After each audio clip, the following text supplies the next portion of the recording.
Rochelle, thank you so much for coming in on a Sunday.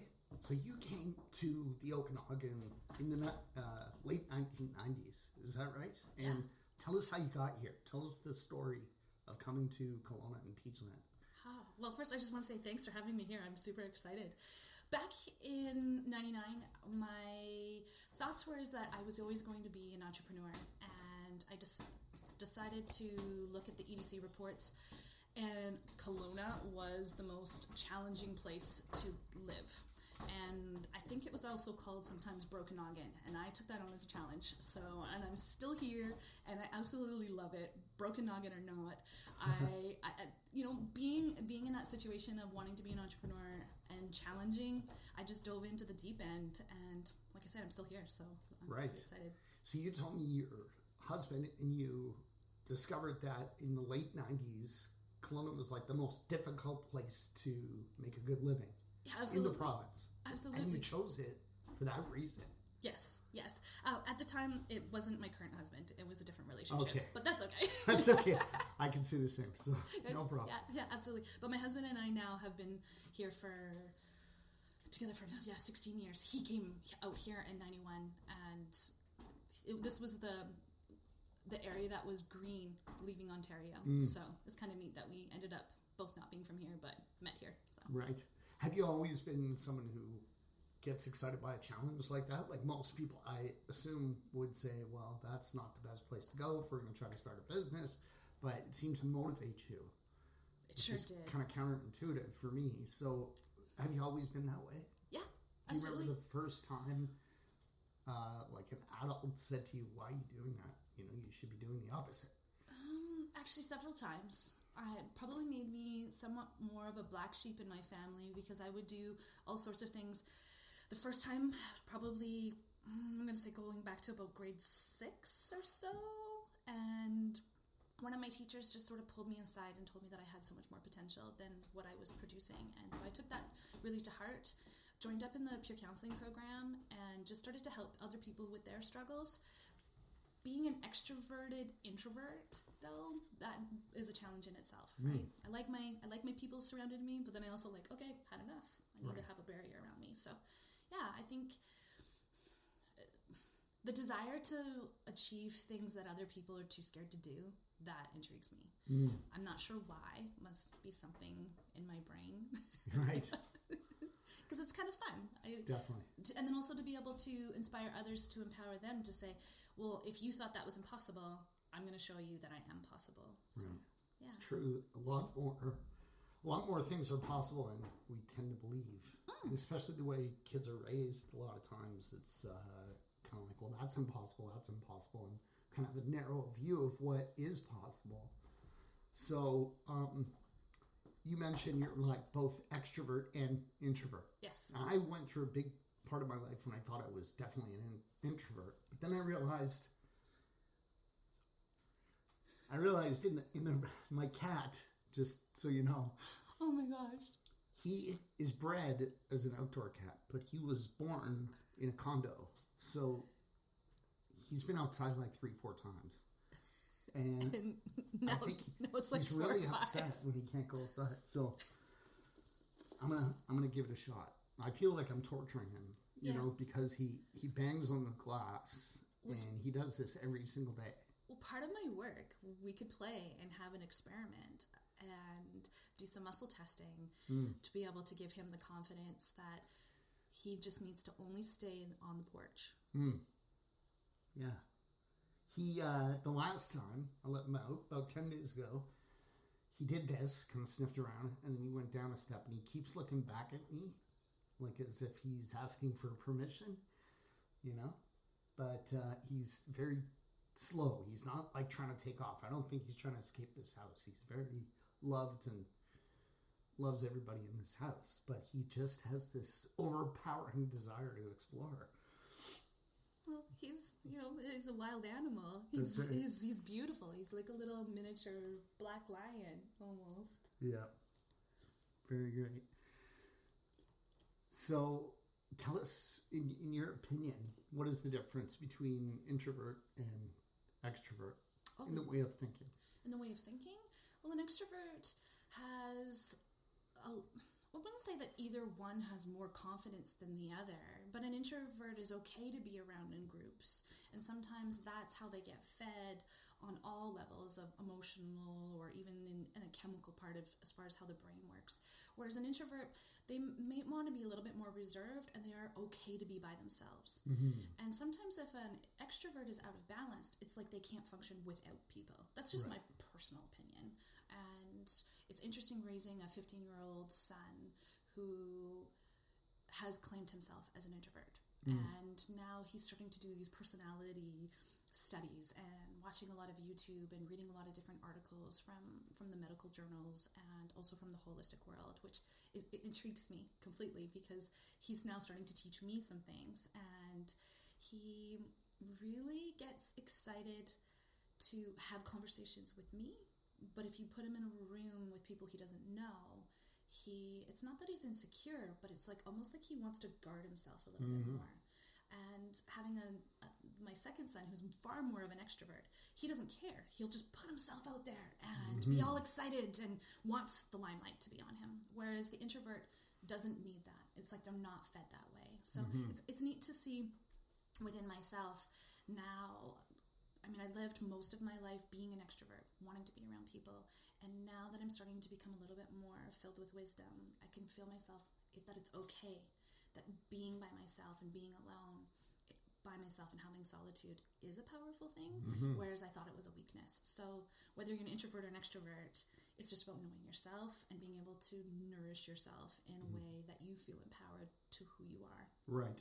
And I believe we go in cycles too, because there are times when I feel like I need human interaction, and other times I'm perfectly content to not have any.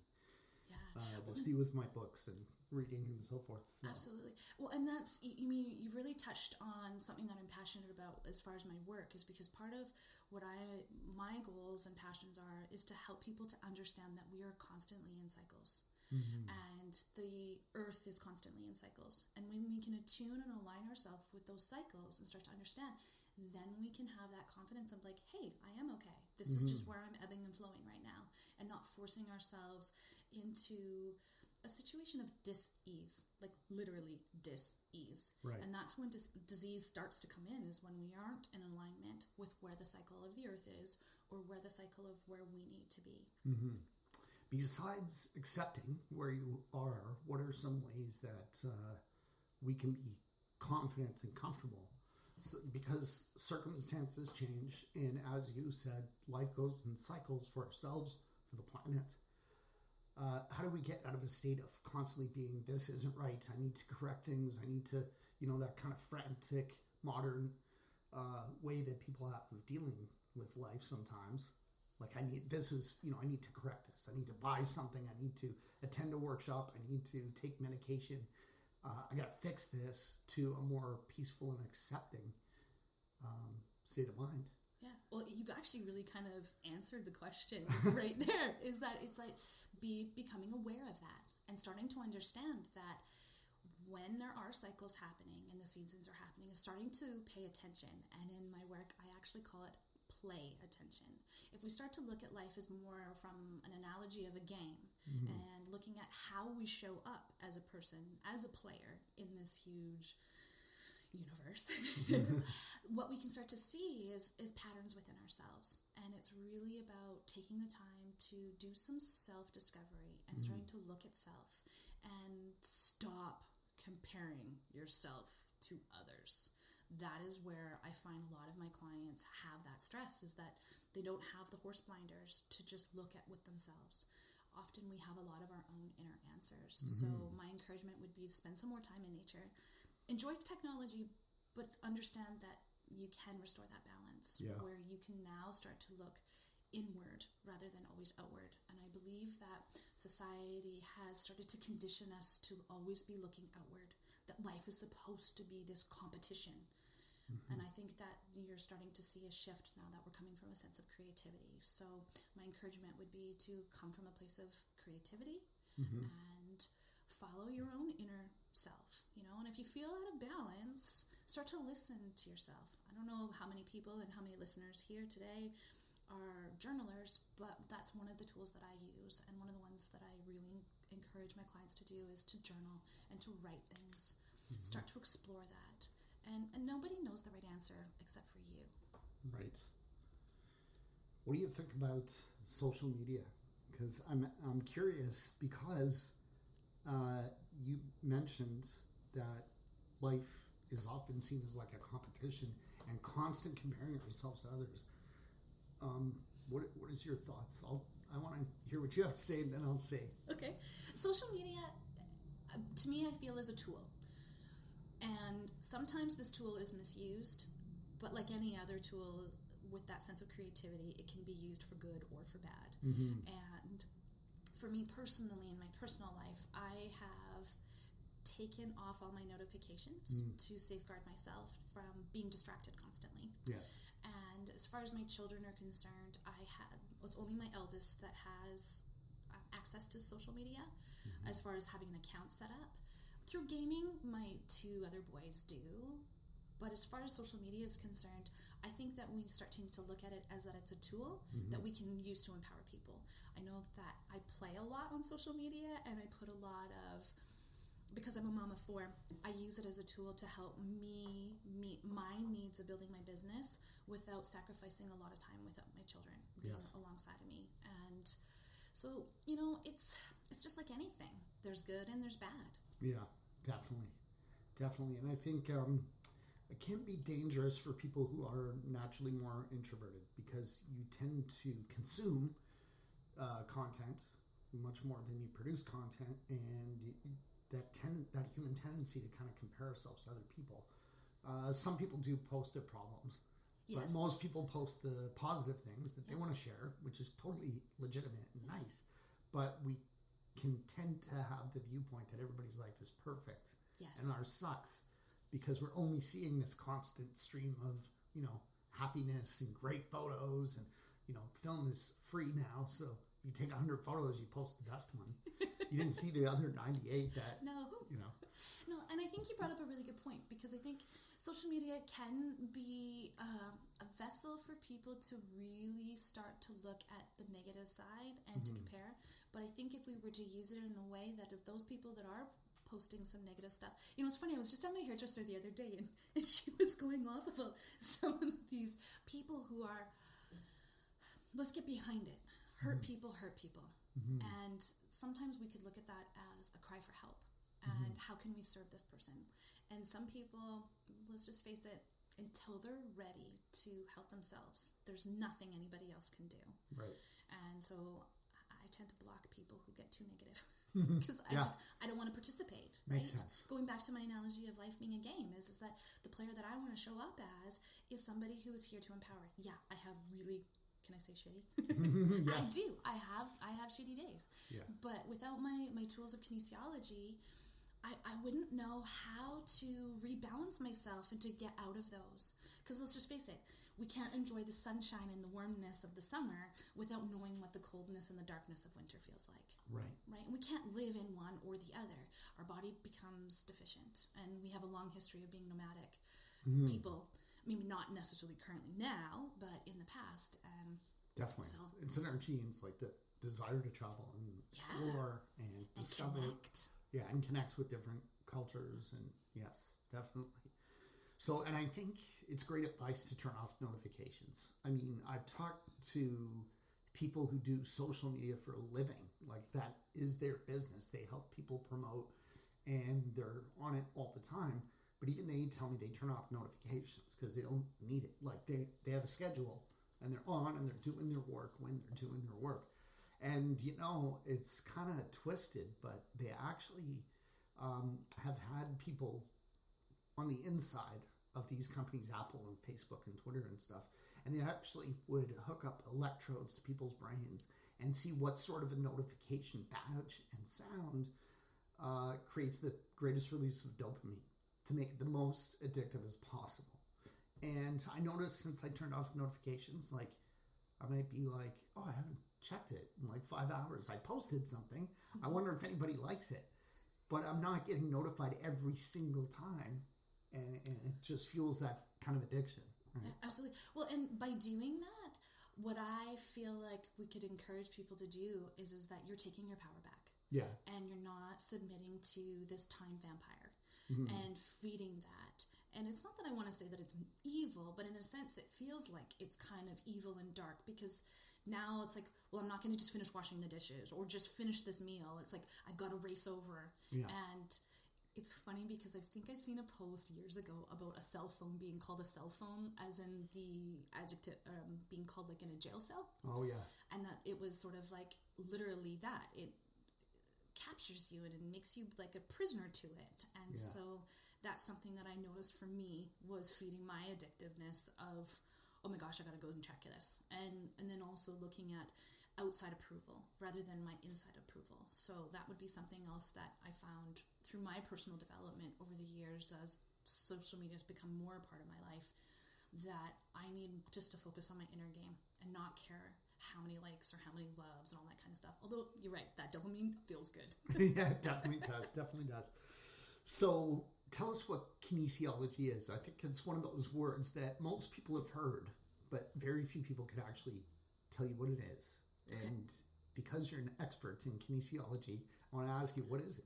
Oh, it's being able to look at the study of how the body moves. And we use a biofeedback mechanism called muscle testing, meaning that we activate muscles to be able to see what is happening on a frequency level on the whole triad of health. What happens emotionally, chemically, and then also structurally. So if we think about how the history of time has showed us the triangle is the most solid structure, what happens if one side now is impacted? The triangle no longer holds its structure. It falls apart. Right. So this is like what we are. We're kind of these little flesh triangles walking around with lines and buttons on ourselves. And what kinesiology helps to serve in is that we can now test these muscles, put a goal online. Say, for example, we were talking about your cortisol. Yes. And feeling stressed. And feeling like maybe that certain substances may or may not help you or to feed into your triad of health. So if we were to, say, put on a goal online is that I am stress-free or my voice is always working, something in the positive now stated that's current, that's present and positive, then we would go through a series of muscle testing where there's 2 inches of movement that I'm looking for, 2 pounds of pressure, so it's just very, very little pressure, and then I'm going to ask you to hold it for 2 seconds while I'm applying that pressure. So what'll happen is that these muscles we use like an electrical circuitry box in a house, right? Yes. If there's too much power going in that circuit, the breaker goes right, and you now can't use that light or use your mixer or whatever it is. And that's actually a safety mechanism. Yes, it is. And so our body is exactly the same thing. So what'll happen is in our industry, we call it an unlocking muscle, meaning that muscle can't hold it. Do you want to try? Sure. So while you're coming over here, I'm just going to explain for the listeners. So I have been diagnosed with something called spasmodic dysphonia, which is also known as strangled voice. Triggers are if I'm feeling stressed, and if I have too much caffeine, or if I'm nervous about the person I'm talking to. And cures are speaking more frequently, so they just get comfortable. Tequila, like any sort of moderate alcohol, definitely relaxes that, but it's a tightening of the throat where not enough oxygen comes out, so my voice isn't as crisp and as clean as it can be. Well, I won't be able to do a complete balance on you for this here because I don't know that we really want to dive in that deep right now. Right. But what I want to do is I just want to show you with the anterior deltoid muscle. So I'm just going to get you to put your arms straight out, and I want you to meet my pressure here. So like I said, I'm looking for 2 inches of movement with just that. That's how much pressure you're going to feel, just like that for 2 seconds. And so I'm going to ask you to resist and hold there. Okay. Now I want you to say the word yes. Yes. So go ahead and hold again. So now his arm is like really solid. Now I want you to say the word no. No. Now it's the same amount of pressure, but he can't hold it. So what this is showing is that as we were to put in a a goal, for example, there's, like I said, 42 muscles that I can test to find out, and each muscle has a story behind it, and metaphors and meanings, but then it also relates back to our meridian system of the 14 meridians that Chinese medicine has given us, and then it goes back to the 12 main organs that we have. So that starts to tell a story. And then from there, what we would do is we would look to see where does the yes energy need to be put into the body through different types of corrections, and where is the no energy being stored in the body. So that no energy for you is showing up when that voice and area becomes really, really restricted. Right. So we don't diagnose in our industry. We don't prescribe in our industry. We can only suggest because we don't have the same education as a physical doctor. Right. But our goal is being able to empower people to say, hey, can you please be self-responsible in your own self? And does this make sense when we find those unlocking muscles? So then the huge component too would be the emotions too, because the emotions are this, I mean, we're blessed and both cursed. Right. Yeah. But our emotions help to tell our story as well of what's going on. And I really strongly believe that the more that we explore the story behind our emotions and what makes sense to us for our emotions, the more we'll be able to then release that stress. So those would be some of the questions that I would ask you in a session of like, you know, what emotion, you know, do you feel when you get this kind of stress? Yes. Can you identify it? I'm going to say like 80 to 90% of us don't actually know. We don't think about it, right? We're just reacting to the stimulus. Yeah. And we think that's normal because it's always been that way. Yeah.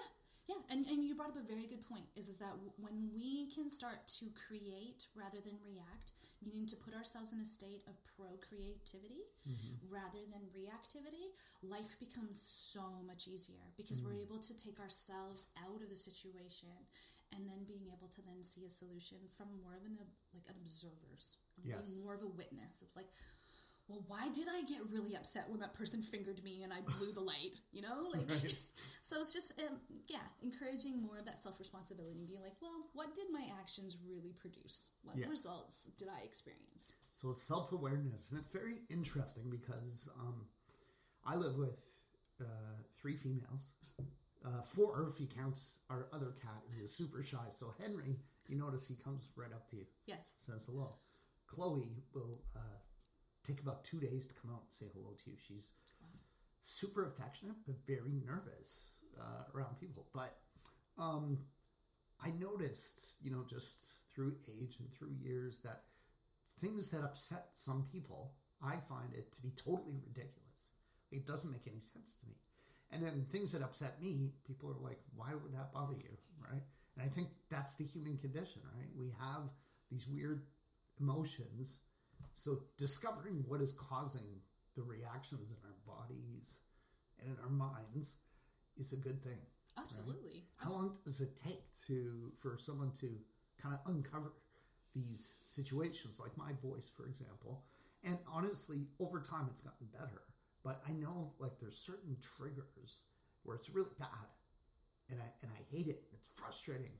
I just want to be rid of it. So I've spent years, you know, kind of reading about it, and I don't spend all my time because it's, you know, it's kind of negative. But if there was a solution, you know, I'd be very interested. How long does it typically take to uncover something? It all depends on the person. Like, you know, it's like a recipe. And I think that's where, again, we've been conditioned in our society that there's a one size fits all. Right. And I think that is something that intrigues me as a challenge. Right. And I'm very motivated to start helping people on an individual level see that it is a recipe. So as far as to answer your question, you know, it might be a half an hour. It might be, you know, 4 to 5, maybe 6 sessions. It all depends on where you are at. And me as a practitioner, it's my responsibility to meet you where you're at and not force you to where I think you should be. Because that's really, truly none of my business. That's not part of my job. Part of my job is to be able to meet that where you're at, have you to be able to understand what your recipe is. And then I'm just a facilitator and a map reader. And that's where the muscle testing really comes in. And that's what really intrigues me further about muscle testing. And why more people need to understand that there's ways for you to trust your body, to listen to it when it whispers, to not wait till it yells. Because let's just face it, this might be a situation of your body yelling at you, that there's some bridge that needs to be built and the stress needs to be removed around that. So yeah, if you want to work together, it'd be really great just to see as an experiment, That'd right? Be cool. I know it started with my parents telling me to shut up when I was 12. So when I was 3 and 4, I was a kid with thick glasses. Okay. Because in the 70s they didn't have the technology, so my glasses were like Coke bottles. Oh wow. And I was so inquisitive, like I would take apart tape recorders, electronics. I would take them apart and put them back together when I was 4.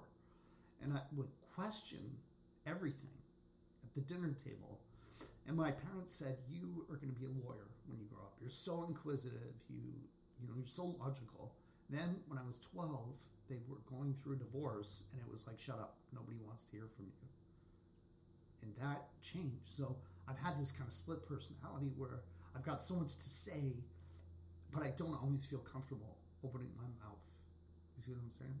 Absolutely. Yeah. So that's really interesting. So as he's having this sort of aha moment, I'm just holding points, what we call in our industry ESR points, which is emotional stress release. Mm-hmm. And they're just above the eyebrows. And what I'm looking for is a equal pulsation, because we're both masculine and feminine energies.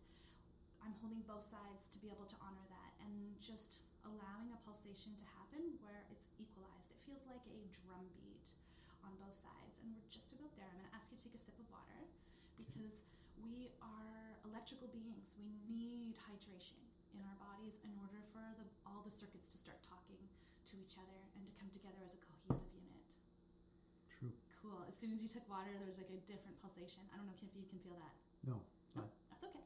I believe you. Some of us can feel it, and some of us can't. And it's not that there's a right or wrong to that whole situation, but just being able to hold that space and honor it. So now, after that, like about 30 seconds I was holding those points, how do you feel now? Great. It's interesting. I'm very, very intrigued, so I'd like to continue this with you. And for the benefit of our listeners, I'm curious. I've got a few questions. Cool. Where do you do this work? Do you do it at people's houses or at your own house? I'm flexible. I have a valley-wide business license, so I'm allowed to do home visits. I prefer people to come to me, because then that way they are taking a little bit more self-responsibility. But I do have some clients that aren't, let's just say it helps to support their state to where they're at. Like I said, I want to hold space for meeting people where they're at. And I have a home office in, what would you call that? That would be extreme South Kelowna. I'm in Peachland. Right.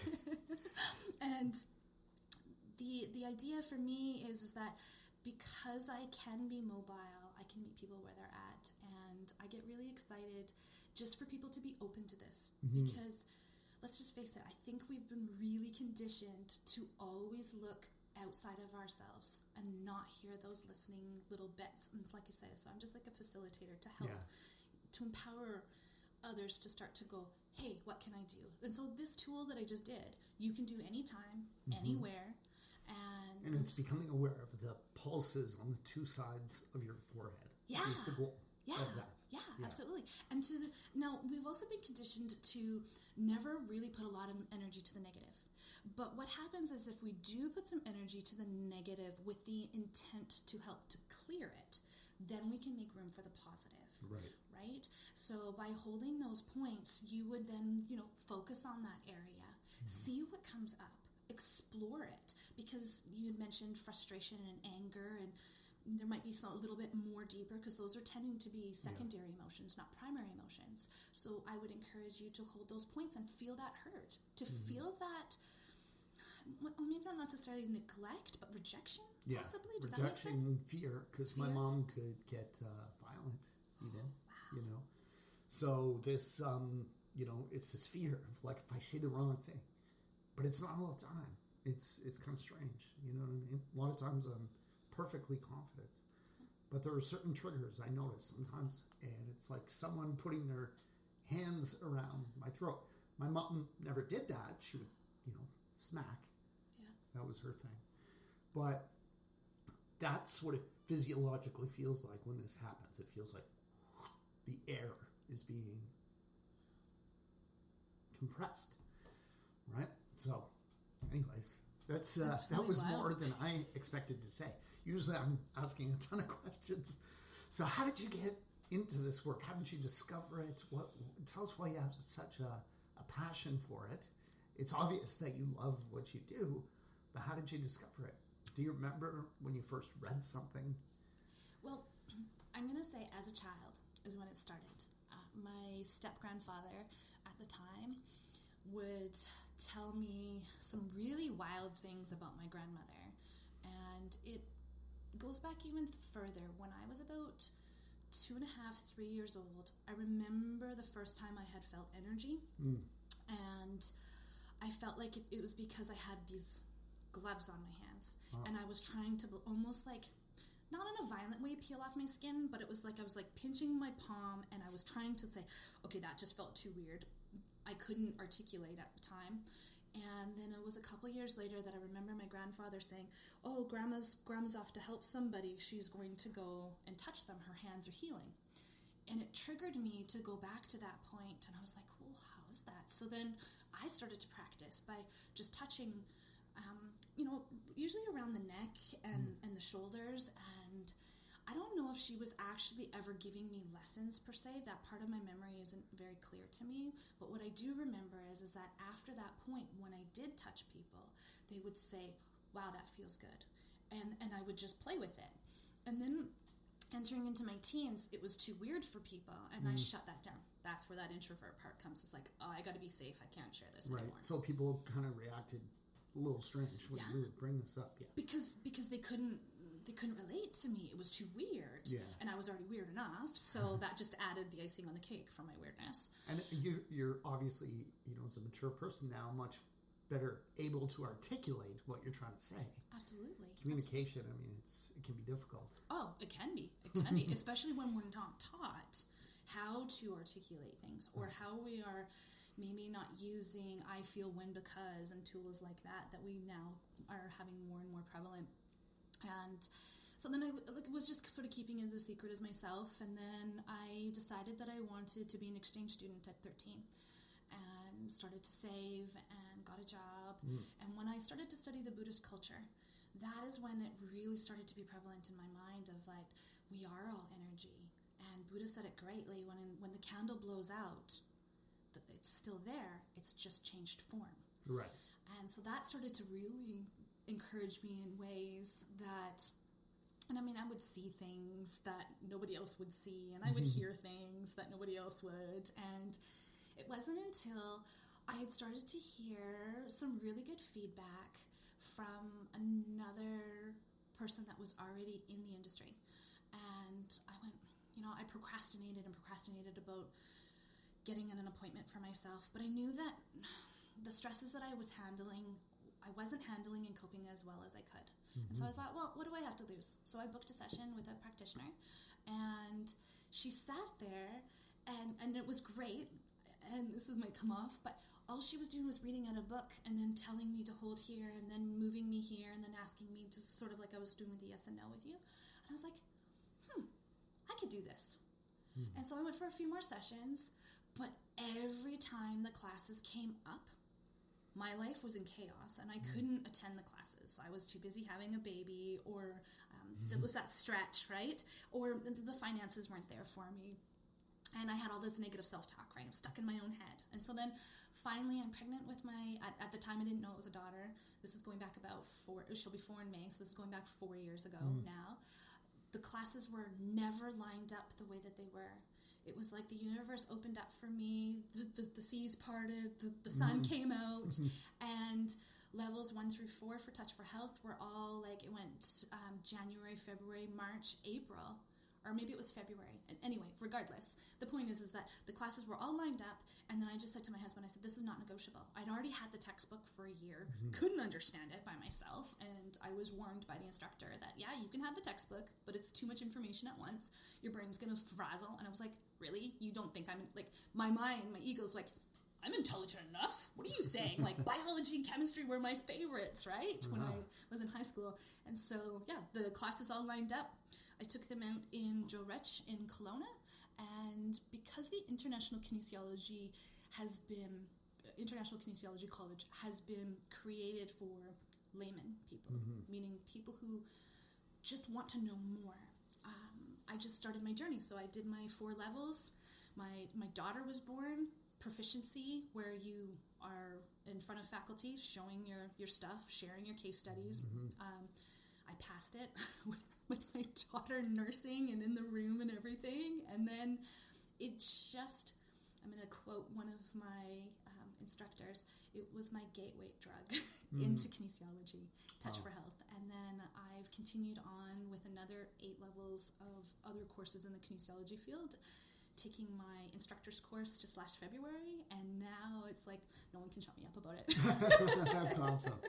That's awesome. It's one of those things, obviously, for you that when we find something that we really love and we're really intrigued by, we don't get bored of it. It's like we want to know more, and we want to know more, and we want to know more, and then we want to tell everybody about it or help people with it or whatever it is. That's pretty awesome. That's pretty awesome. So how do people get in touch with you if they want to find out more? Well, I have a website. It's espparent.com. And it's a play on words for me, because I know that when we start to brand our businesses and build companies, that we need to know who our target market is. And when I started to develop this name, I'm like, I need to incorporate something that explains kind of between the lines of what I do, because it's not just kinesiology. I also have parenting programs to help parents to empower themselves and improve their relationships. And for me, that's my first real passion that I've felt a real calling to, is being a parent. And I believe that that's the only way we're going to truly impact the future, is by raising this next generation to be self-responsible, to self-regulate, and to empower themselves from a soul level within. And so, espparent.com. It stands for emotional, electrical, and then structure, social, and then physical play. And, since I've developed it, there's so many other things besides extrasensory perception.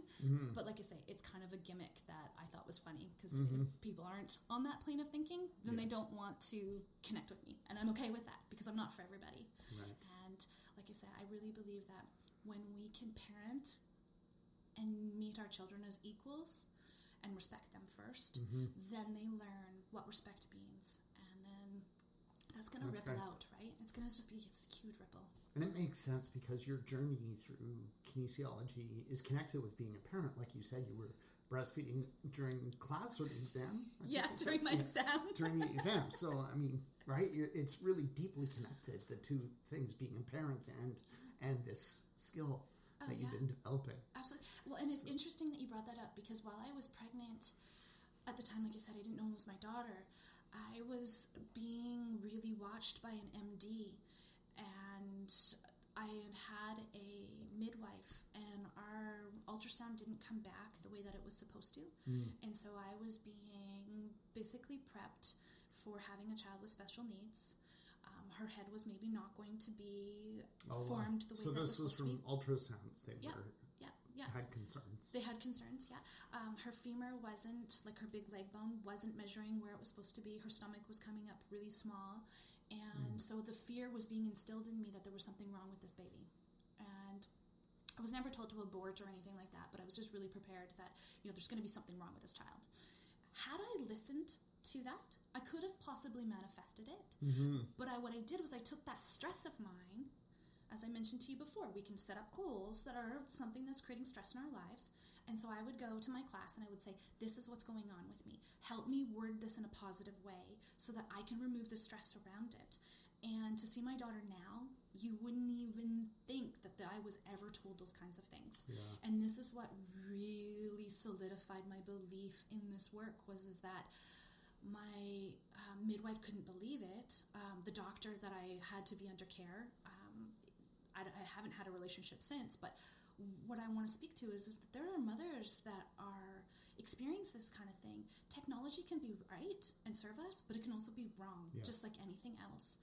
And so it was really nice that I was able to have that type of support where I could be muscle tested myself, have that goal, and then have those types of gentle corrections, which impacted my thinking, my emotions, my chemistry, and also my physical part of cooking this baby. Yes. To come up with a positive outcome. Yeah. And so because we can work on a surrogate level, meaning that I could be worked on for her benefit, a lot of the balancing work went to her and her development. Yes. So I'm a bit of a nerd. I'd like to see if there was like a program to show me on an alternate part, would the baby come out as the conventional medicine was telling me, as opposed to what the holistic side was. Right. Well, I think you'll agree that for, people out there listening that may think that some of this is kind of woo-woo, kind of far-fetched, it is a fact that our hormones are affecting the baby, and our mood is affecting the baby. And if there's a lot of rage or violence in a relationship while, a woman is pregnant, that can affect the baby's psychology because they're hormones, right? So even if some of those things that they were diagnosing turned out to be true, it is so much better to be having a positive and forward-thinking outlook on your baby instead of like doom and gloom and things. Even if the diagnosis was correct and it turns out either something changed or the diagnosis was incorrect, but even if it was correct, it's so much better to be in a positive, loving, optimistic frame of mind, right? Oh, totally. And I remember with my previous pregnancies with my 3 sons, each time I would meditate and I would rub my belly and I would visualize all of these characteristics. So you brought up a really good point. My husband has a cleft chin, and that's a very much of a trait from his side of the family. And I'm going to confess, probably tell too much information just like you. I might as well just jump on that bandwagon. But the relationship was very new. Yeah. And so I was afraid, not that there was any unloyalty on my side, but I was afraid that from his perspective, it's like, well, it's a pretty new relationship. Are you sure it's mine? Right. And so I would manifest in my mind of like what this baby would look like, and I would take traits that I liked about me and traits that I liked about him, and to create this beautiful baby. And if you were to see pictures of each individual child, it would just ring completely true. So our first son is like a dead clone. And as a woman, it was probably an attack on my ego a little bit, but it was always like, oh, look, it's a baby George. And I was like, oh, where's my credit? So our next baby, I was like, this one's going to be a little bit more like me. It's going to have more of my features. Dead straight on, totally is a male version of me. And then our next one, I just said, it just needs to be a nice soft blend of the two of us. And sure enough, that's what Zephyr is. And then our fourth, we were just whipping in the wind. The 2 older sons came to me individually. I had been sitting on the fence for so long about, do we have another? Do we not have another? Do I want to be in that chair of regret later in life of like, oh, I wish I coulda, woulda? And I'd spoken to so many women who had been in that chair of regret. They didn't have another child. And each of them within the same week, and at the time they were 8 and 6, Mom, we're an odd number. You need to have one more baby so we're even and nobody's left out. My jaw hit the floor. I was like, you've got to be kidding me. Like, where's the camera? This is a setup. And with both integrity, they did. So, yeah, we decided to have one more, and I got my girl, and I did say if it was a 4th boy that I was going to pick all their wives. Right. But then I thought, in medieval times, I would have been one powerful woman bred all these boys. So it's just a conditioning. So it's awesome. Very interesting. So last thing I wanted to ask you about is journaling, because you mentioned at the beginning of our conversation how important it is and how it's really been beneficial to your life. Tell us a little bit about journaling. When did you discover it? What should people do? If they, I think most of us have heard that it's a good thing to do. Why? That's a powerful question. I started when I was a teenager. I had read the book by Dr. Joseph Murphy, Power of the Subconscious Mind.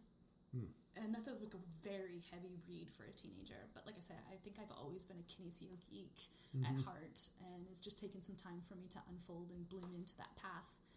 Journaling, it's a way for us to release our thoughts. If we can get to a point where we are operating from authentic self and not from ego. And I have a quick acronym for you because I see you taking notes. So ego, if you write it down your page, EGO, now you can put in the words ever generating obstacles.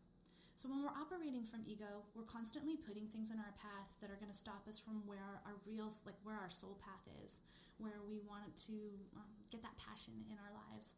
So journaling does two things. One, it gives me and everyone a space to just be. Mm-hmm. And if you're afraid of somebody reading it, feel free to burn it and just let it go.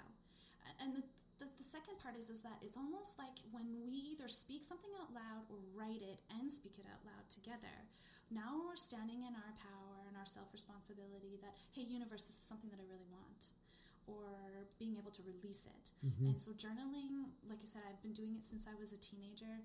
I was probably really that much more encouraged when I was accepted as an exchange student because I wanted to document my experiences. Maybe potentially be a memoir or a biography or an autobiography or something like that. But it allows you to have that sacred space where you can release some of those things, explore who you are, track those things, and especially now being a mom, it's kind of cool for me to, we get clouded with so much in our brain and it can only fit in so much in a short period of time that now I can track what happened with my littles as they've grown. And so journaling, like I say, it's a place just for you. Yeah. Wonderful. So, Rochelle, who would you like to nominate to come on the show in the future? I would like to nominate Tamara from Wild Breath and Her International. What's Tamara's last name? McFarlane. I hesitated because I didn't want to pronounce it wrong. It's okay. And tell us a little bit about Tamara. Tamara is a mom of one. She is so innovative in self-discovery, being able to help people understand the power of the forest. She does some nidra yoga. Yeah, absolutely. And she actually does live in Kelowna, so that helps to fit with yours. And she is very transparent when it comes to how she chooses to live her life, which that intrigues me. She's very open to say that she co-parents. And I met her out of a fluke, or we could call it a divine meeting. And I met her, it was probably getting closer to over a year and a half ago now. I remember the creek was really rushing, and her little boy, Onyx, was really close to the creek. And my mama bear energy was like, oh my gosh, I gotta go help and make sure she knows. Because the edge of the creek was very soft, and at that point we hadn't had it blocked off. Right. And it turned out that she had part of Her International, which is an amazing nonprofit organization to empower women. So that was really close to me and my heart. And then also being out in the forest is really close to my heart as well, because we're surrounded by these sentient beings that we may not honor their intelligence. And so she really helps to guide people in seeing that it's part of the earth. We need to flow with it and listen to it. So it sounds a bit woo for people, but yeah. Yeah, that sounds great. I'd like to introduce Henry to her as well. Oh, she would love it. And just in case anyone's wondering, he did come back, and he gladly came back in. There was no struggle. So I think he's very grateful that he got to explore outside for a few minutes. And I'm super relieved because I was a bit worried. I was a little worried, to be honest. Well, Rochelle, thanks so much. I've loved this conversation. I wish it could continue forever. Me too. It's been fun. It's been great. So thank you. You're very welcome. Luke Mankus is a realtor. He loves what he does. We asked Luke if he had any regrets about moving here in 2011. And he always says, yeah, one regret. And that is, he didn't move here sooner. When Luke came here, he didn't know anyone. He didn't know the neighborhoods or anything or anyone besides his daughter, who was 6 years old at the time. So he knows what it's like. Now, he's an expert and has helped well over 100 single people, couples, families, and investors with their real estate needs in the Okanagan. If you're new to our beautiful city, Luke can help you get connected with great lawyers, dentists, carpenters, landscapers, swimming pool installers, you name it. And whether you're new to Kelowna or not, Luke knows real estate. He can help you find a great property, negotiate a good deal, and hold your hand all the way through the process until the day you get your shiny new set of keys. Luke is known as a no-pressure kind of guy. He's had clients where it took even a year or more to get them into a property. He just doesn't believe in rushing things. On the other hand, When you decide it's time to act, he's diligent, and he'll work day and night until the job is done. Give Luke Mankus a call or a text message at any time. 778-215-4273. Again, that's 778-215-4273. 778-215-4273 to chat with Luke about real estate.